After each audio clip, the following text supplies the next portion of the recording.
Alright guys, so taking a look at problem set 1, if x is greater than 0 and x squared minus 98 is equal to 2, what is the value of x? So pretty basic type problem here. I took this right here and solved for x. Now the thing is, when you do that, you should get 2 answers, and this leading thing here is saying that you should pick the one that is bigger than 0. So like, let's say we had 2 answers and one was 10 and the other was like -2, I don't know. I wouldn't pick that one because that is not bigger than 0. And then here's the sneaky thing that SAT will always do. They want you to do something with that answer. So even if you get that the answer is 10, they want the value of that plus 4. Okay, so that was kind of a sneaky thing there. On the second one, the average weight of 5 books is 18 pounds. The sum of any 4 of the books is 64 pounds. What is the weight of the 5th book? So I thought here about how I find an average. And when you find an average, you add up all the things, so you get like a sum, and you divide by how many you have, which is 5 books. And so when they did all that, they got that the average was 18. Well, then they tell me something a little bit better about that sum. I'm still averaging 5 books at 18 pounds, but they said that the sum of 4 of them is 64, and then I have 1 left that I do not know. And so that should be able to help you figure out the 5th book. Okay. And then on this next one here, how many integers satisfies the following inequality? Well, when you're solving with 2 inequalities like this, so you are just solving for x, you just want to make sure that whatever you do in the middle, so like the first step here is to subtract 2, that you do it to all sides. So then we have -1 less than x over 3 is less than 2, and then you can finish that out. But then again, they're asking you to do something with that answer, and you need to figure out how many integers could fit within those numbers. So like right now as it is, which I'm not done solving, but the integers that would fit between -1 and 2, so all of those integers are -1, 0, 1, and 2. However, because you're not equal to, these wouldn't count, and so in this case it would just be 2. However, I haven't finished, so that's not the right answer also, it can't be. So hopefully that helps on that. If we take a look at set 2, given the equation p to the a over 3 power equals 81, where a and p are positive integers, which of the following could be a value for p? So I noticed that they were taking the cube root of something, and it was 81. So I think what I did on this one was I just plugged in values for p, because I have 2 variables here. So I was like, okay, well, if I have 4 to the a over 3 power, could that be 81? And I couldn't take the cube root of that, because anything under is a cube root, so I knew it couldn't be that one.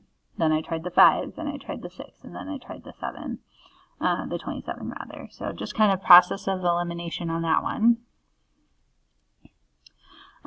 For the second one here, the equation of a circle, so this is definitely something that we're going to learn later in Algebra 2, but you should rewrite all of these with x's together, and then y's together, and then I moved that 5 over. Then we need to complete the square for each of these, and the way that we completed the square was we took half of b and squared it. So if I take half and square it, I add 16. If I add it on one side, I have to add it on the other. If I take half and square it, I get 25. If I add it on one side, I gotta add it on the other. And then I factored each of these, which I'm gonna let you try to do that. And on this side, I was left with the radius squared. So once I had that, I could get the diameter, because the diameter is 2 times the radius.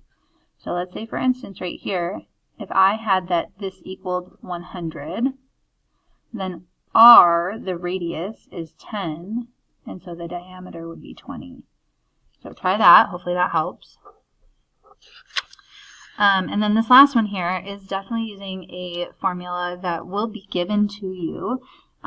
It's how we find the length of an arc, which we did in geometry.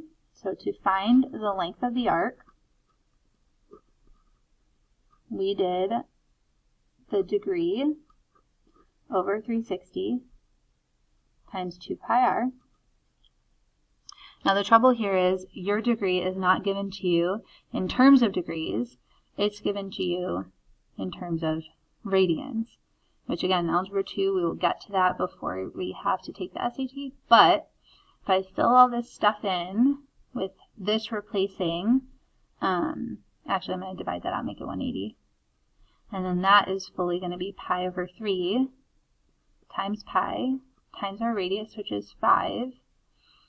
Then I multiplied all of this, so I had 5 times pi, so pi squared over 3.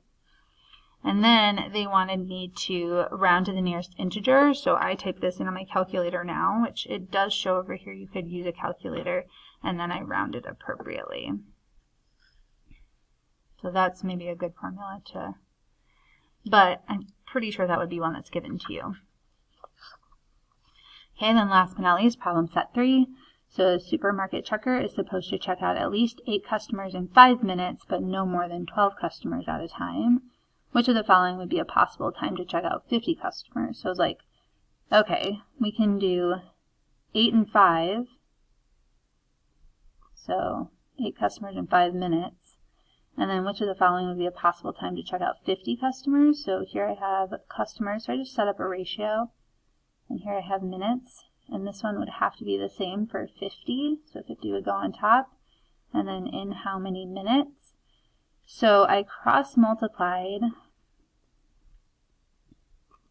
and divided, and I think when I did this one, this was maybe not a possibility, so I tried it with the 12 as well, because 12 is the max, so 12 would replace 8, so that's a way to try that one. For that second one there, which of the following points satisfies the system? And then what is the x value of that coordinate? So I literally just plugged each of these in for x and y into both of them, and they have to work in both. So like if it works in the first one, you have to check the second one. But if it doesn't work in the first one, then it won't work at all. And then you just want to pick the right x value. So I just tried each one. Okay. Last one. When leaving a movie, people rated it on a scale of 1 to 5, with 5 being strongly like it and 1 strongly disliking it. The table to the right shows the results of people's rating with each tally mark representing one person. What is the sum, so what is the addition, of the median, mode, and range? So the range is like how spread they are, which from 5 to 1 is 4. The mode is the most often occurring one, which is 4. And your median is the middle number. So you have to kind of count each tally until you get to the middle. And whatever you end up getting there, you add them all up to get your final answer. So hopefully that helps.